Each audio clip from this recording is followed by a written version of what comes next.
नमस्कार दोस्तों, स्वागत है आपका अपने छत्तीसगढ़ ब्रेकिंग न्यूज चैनल में। तो चलिए बात करते हैं आज की 10 बड़ी खबरों के बारे में। लेकिन उससे पहले अगर आपने अभी तक चैनल को सब्सक्राइब नहीं किया तो सबसे पहले चैनल को सब्सक्राइब करके बेल नोटिफिकेशन ऑन कर दे ताकि हर वीडियो पहुंचे सबसे पहले आपके पास। नमस्कार दोस्तों, छत्तीसगढ़ की आज की पहली और बड़ी खबर। हमारे किसान भाइयों को सरकारी दर से अब 600 रुपए अधिक मिलेगा प्रति क्विंटल धान। देखिए दोस्तों, धान बीज उत्पादन के लिए कोरबा जिले को आत्मनिर्भर बनाने के लिए बीज प्रक्रिया केंद्र और जिला कृषि विभाग के संयुक्त तत्वाधान में किसानों को प्रेरित किया जा रहा है। सामान्य तौर पर किसान अपने खेतों में तैयार धान को समर्थन मूल्य में 3100 रुपए में बिक्री करते हैं। प्रमाणित बीज की खेती करने वाले किसानों से प्रति क्विंटल धान 3700 रुपए प्रति क्विंटल दर से बीज प्रक्रिया केंद्र खरीदी करेगा। प्रति क्विंटल धान में किसानों को सरकारी दर से 600 रुपए अधिक मिलेगा। बीज उत्पादन कार्यक्रम के तहत इस बार जिले में 752 हेक्टेयर में मानक बीज तैयार करने का लक्ष्य रखा गया है।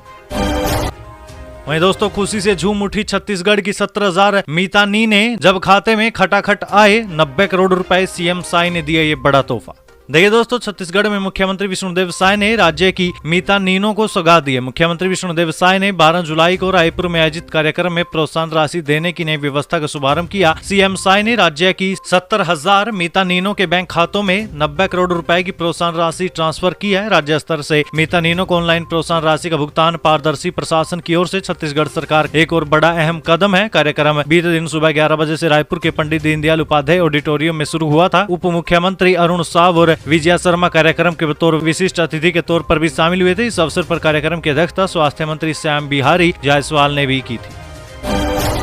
आधे किलोमीटर दूर से पकड़ी जाएगी ओवर स्पीड गाड़ियां, सीएम साई ने डीजीपी को सौंपी इंटरसेप्टर वाहनों की चाबी, 15 जिलों में होगी तैनात। देखिए दोस्तों, छत्तीसगढ़ पुलिस को सबसे आधुनिक गाड़ियां मिली है। ये गाड़ियां ओवर स्पीड ड्राइविंग करने वालों को आधे किलोमीटर दूर से ही पकड़ लेगी। इन गाड़ियों को इंटरसेप्टर व्हीकल कहा जाता है। ऐसी 15 गाड़ियों की चाबी बीते दिन सीएम साई ने डीजीपी अशोक जुनेजा को दी है। ये गाड़ियां 15 अलग अलग जिलों में रवाना भी हो गई है। इसी के साथ ही दोस्तों, छत्तीसगढ़ के दक्षिण भागों के जिलों में भारी बारिश का येलो अलर्ट जारी। जाने दोस्तों अपने क्षेत्र का हाल। देखिए दोस्तों, छत्तीसगढ़ में इन दिनों मानसून की गतिविधियां कमजोर हो गई है। इसकी वजह से प्रदेश भर में बारिश की गतिविधियों में कमी आई है। हालांकि कई इलाकों में हल्की मध्यम बारिश हुई। वहीं दोस्तों, अब 2 दिनों तक दक्षिण छत्तीसगढ़ में मानसून एक्टिव हो सकता है। इससे कई भागों में भारी बारिश होने की संभावना जताई जा रही है। बारिश रुकने की वजह से अधिकतम तापमान में बढ़ोतरी हुई है। साथ ही लोग उमस से परेशान हो रहे हैं। लेकिन दोस्तों, इसी बीच मौसम का रुख बदलकर हल्की बूंदाबांदी ने मौसम को ठंडा बना दिया। वहीं दोस्तों, मौसम विभाग के अनुसार 14 जुलाई तक प्रदेश के दक्षिण भागों के जिलों में भारी बारिश होने की संभावना है। राज्य की कानून व्यवस्था पर भड़के दीपक बैज, बोले प्रदेश में सुशासन नहीं बल्कि जंगल राज है। देखिए दोस्तों, छत्तीसगढ़ में डबल हत्या केस सामने आने के बाद सियासी पारा चढ़ा हुआ है। दोहरे हत्याकांड मामले में कांग्रेस ने बीजेपी सरकार को घेरने की कोशिश की। कांग्रेस प्रदेश अध्यक्ष दीपक बैज ने राज्य में विष्णुदेव साय सरकार पर प्रदेश की कानून व्यवस्था पर भी सवाल उठाते हुए कहा कि जब से राज्य में बीजेपी की सरकार बनी है तब से आपराधिक घटनाएं बढ़ती जा रही है। राज्य सरकार का इस पर कोई नियंत्रण ही नहीं। कांग्रेस प्रदेश अध्यक्ष ने आरोप लगाते हुए कहा कि कहीं सरकार ये अपराधियों को संरक्षण देने का काम तो नहीं कर रही है।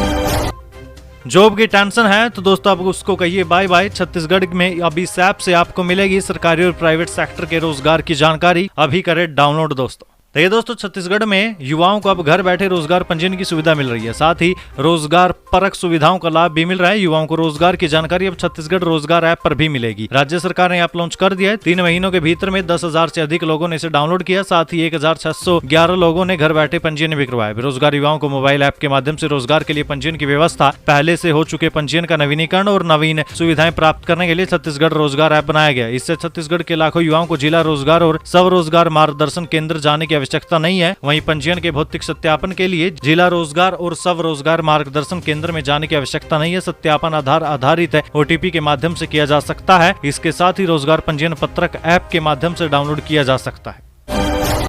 बाजार में बिक रहे केमिकल से पके फल, बिगड़ रही है सेहत। फल खाने से पहले करे दोस्तों ये काम। देखिए दोस्तों, फल सेहत के लिए बहुत लाभदायक है। लेकिन फल जब केमिकल से पकाए गए तो व्यक्ति की सेहत भी खराब कर सकते हैं। कई तरह की बीमारियों का खतरा भी बन सकता है। इन दिनों दोस्तों अन्य फलों के साथ साथ आम लोगों को खूब पसंद आ रहे हैं। लोग हर रोज आम बड़े ही चाव से खा रहे हैं। लेकिन जो आम हम खा रहे हैं वो पेड़ के पके नहीं बल्कि केमिकल से पकाए गए हैं, जो सेहत को काफी नुकसान पहुंचा सकता है। बायोटेक लैब के वैज्ञानिक डॉक्टर प्रशांत शर्मा का कहना है कि किसी भी तरीके का केमिकल अगर आप खाते हैं तो वो स्वास्थ्य के लिए भी हानिकारक होता है। ऐसे में कोई भी फल उपयोग करने से पहले कुछ सावधानी बरतें। करते, जिसके बारे में हम आपको दोस्तों अब खबर में बताएंगे। दोस्तों, आप अभी जो फल खाते हैं, बाजार से जो फल लेकर आते हैं, बहुत से फलों पर जैसे सेब पर वैक्स लगाया जाता है ताकि वो ज्यादा चमकीला दिखे और सेब ज्यादा चिकना दिखे। वहीं दोस्तों जो आम, पपीता वगैरह ये सब होते हैं, इन्हें केमिकल से पकाया जाता है। अब दोस्तों, आपको करना क्या है, फल खाने से पहले आपको कुछ काम करने हैं। जैसे कि फलों को खाने से पहले उसे कम से कम 3 घंटे तक पानी में डुबो कर रखें। इससे जो केमिकल होता है उसका असर भी कम हो जाएगा। छिलके वाले फलों का छिलका उतार कर ही खाएं। केमिकल युक्त फलों पर खाद्य विभाग कोई कार्रवाई नहीं करता है। इसे धड़ल्ले से बाजार में दोस्तों केमिकल से पकाए गए फल को बेचा जाता है। इसीलिए दोस्तों केमिकल से पके हुए फलों को जांचने की भी अभी तक कोई व्यवस्था नहीं है और लोग इसकी पुष्टि कर पाते हैं कि ये फल केमिकल से पकाए गए। अब दोस्तों, आपको ये केमिकल से पके फलों से बचने का तरीका बता दिया है। आप लोग फलों को खाने से पहले उसे 3 घंटे तक पानी में डुबो कर रखें। छत्तीसगढ़ के इस जिले में डेंजरस हुआ डायरिया, अब तक 3 लोगों की मौत, दर्जन से ज्यादा अस्पताल में भर्ती। देखिए दोस्तों, जांजगीर चांपा जिले में डेंजरस डायरिया कहर बरपा रहा है। जिला अस्पताल के ओपीडी में हर रोज उल्टी दस्त के 100 से भी अधिक मरीज पहुंच रहे हैं। साथ ही एक मरीज की डायरिया से मौत भी हो गई। वहीं जिला अस्पताल में दर्जन भर से ज्यादा मरीज गंभीर स्थिति में है। शहर सहित कई गाँव में प्रदूषित पानी और बदमते मौसम के कारण डायरिया के मरीज लगातार बढ़ते जा रहे हैं।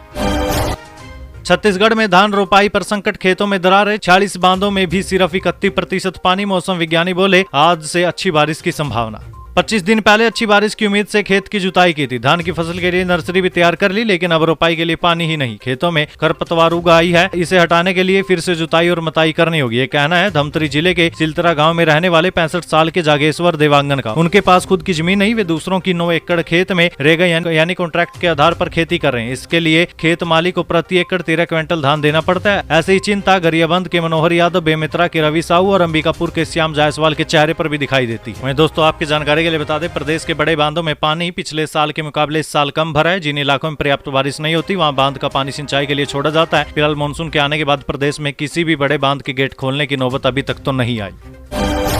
केदार कश्यप को अब संसदीय कार्य मंत्री का भी जिम्मा। विधानसभा स्तर से पहले प्रभार में बड़ा बदलाव, आधी रात जारी हुआ आदेश। देखिए दोस्तों, मुख्यमंत्री विष्णुदेव साय की कैबिनेट में बदलाव हुआ है। मंत्री केदार कश्यप को नई जिम्मेदारी दी गई। इसे लेकर आधी रात को एक आदेश जारी हुआ था। केदार कश्यप को संसदीय कार्य मंत्री का प्रभार भी दिया गया। केदार के पास वन, जलवायु परिवर्तन और जल संसाधन, कौशल विकास, सहकारिता विभाग की जिम्मेदारी पहले से है। छत्तीसगढ़ के मुख्य सचिव अमिताभ जैन के हस्ताक्षर से जारी अधिसूचना आदेश में मंत्री केदार कश्यप को संसदीय कार्य विभाग दिए जाने की बात लिखी है। देर रात मंत्री केदार कश्यप को मुख्यमंत्री समेत तमाम मंत्रियों से इसके लिए बधाई भी दी। तो दोस्तों, ये थी छत्तीसगढ़ की आज की कुछ तमाम और बड़ी महत्वपूर्ण खबरें। ऐसी और बड़ी महत्वपूर्ण खबर के बारे में जानने के लिए हमारे चैनल को सब्सक्राइब करें। यहाँ पर आपको छत्तीसगढ़ से जुड़ी हर प्रकार की छोटी और बड़ी खबर देखने को मिलेगी।